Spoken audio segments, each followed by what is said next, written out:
25 episodes, aired in 2012, second season coming out in 2014. Adventure, drama, fantasy, romance, and sci-fi. Objectionable content? Significant. Just the way I like it.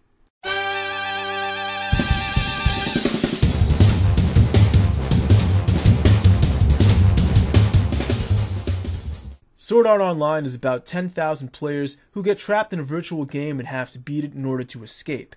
I'm told this concept has been done many times before, and while I haven't seen many of these stories personally, I do recall it happening in at least one, episode 29 of Darkwing Duck.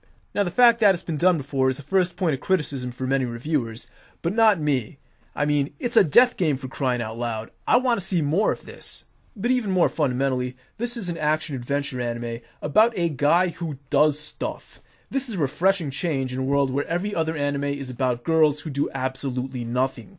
Ironically, one of the first things I noticed about this anime is that all the characters look like characters from The Idolmaster. This is because the anime was also done by A1 Pictures. Thankfully, I got over that pretty quickly. Another thing you notice pretty quickly is that this anime has a soundtrack by Yuki Kajiura. And while it's not as in-your-face as some of her previous soundtracks like Noir or Tsubasa Chronicle, you can still tell it's her pretty easily. Now, as you may expect, the main character's goal is to beat the game and escape. Thing is, this is an RPG with 100 different levels, so it is going to take a long time. Here's where one of the really cool things about this anime kicks in. Very early in the anime, you get time skip after time skip after time skip. You're never bogged down in any one area too long, and everything moves along at a nice brisk pace.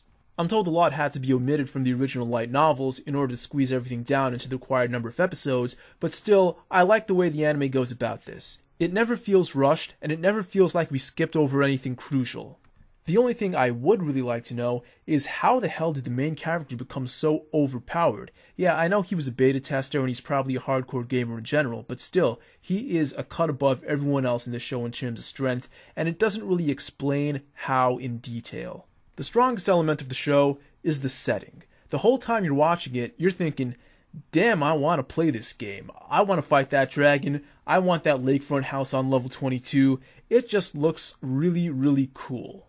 The characters are average, or perhaps even a little below average. Nothing really special about them, strictly from a character perspective. However, this being an action-adventure anime, these characters are defined just as much by what they do as who they are, so the characters don't really need deep personalities so long as they can put up a fight. With that said, some of the character interaction is surprisingly good. I mean, in what's essentially a shonen demographic anime, for a romantic relationship to actually form in the middle of the series and go somewhere, it's unheard of. The show also has a lot of harem elements, which makes it even more unbelievable for a romantic relationship to form in the middle of the show and actually go somewhere. The show's biggest weakness, by far, were the final boss fights in both arcs. They were both incredibly lame. And this was a bit of a surprise since the mid-boss fights were all pretty good. Some other negatives are some of the standard harem trappings. I mean, thankfully, I haven't seen a harem anime for a while, so it didn't really get to me, but I could see it being a lot more annoying given the right circumstances. Another thing that kind of sucked is that some of the characters are total idiots. And one final criticism is that there is some real Deus Ex Machina plot progression in this anime. Not that big of a deal, but come on.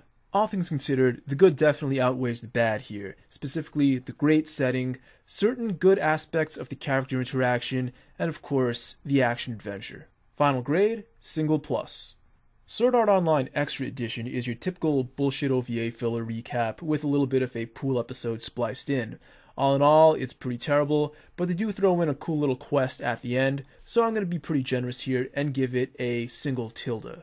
I'd recommend either skipping it or skipping to the end of it. The second season's coming out later this year, and I'm told there's some really good stuff in there to look forward to, but even if I hadn't been told that, I would still definitely be watching.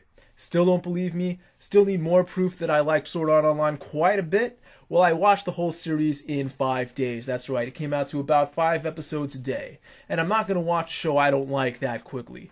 For example, the next show I'm reviewing took me half a year to finish.